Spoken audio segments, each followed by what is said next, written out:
E aí, belezinha? Vamos para a nossa última missão aqui na Aventura 2 de Encontrando os Tesouros da Floresta. Vamos clicar em cima do número 5 e esperar carregar. Carregada a tela, ele fala, vamos desenhar uma letra.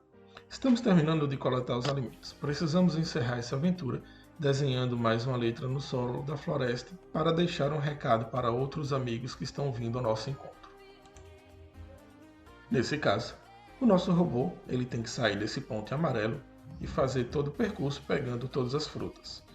Então a primeira coisa que ele faz é rotacionar à esquerda, né? Ele tem que virar para cá, ele está virado para frente.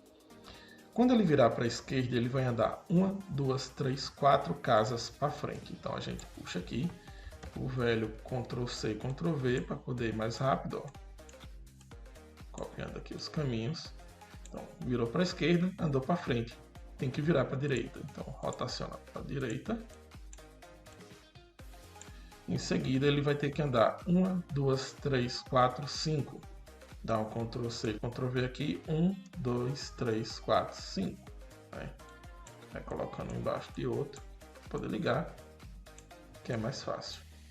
Ele chegou até essa posição, vai ter que virar. Eu coloquei aqui virar à esquerda. Olha aí, hein? Já ia dando erro no código. É virar à direita. Cadê? Virar à direita. Peguei errado. Em seguida, nós vamos virar à direita novamente, né? Nessa posição aqui, ele vai virar para cá e aí temos que andar 1, 2, 3. Então, 1, 2, 3.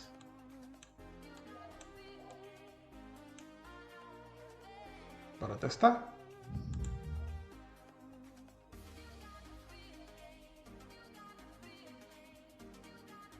Olha aí. Sem cair dentro da piscina. Pegando todas as frutas. Parando no último quadrado. Tcharam! Se você gostou, deixe o seu like, compartilhe com seus colegas. Até a próxima aula.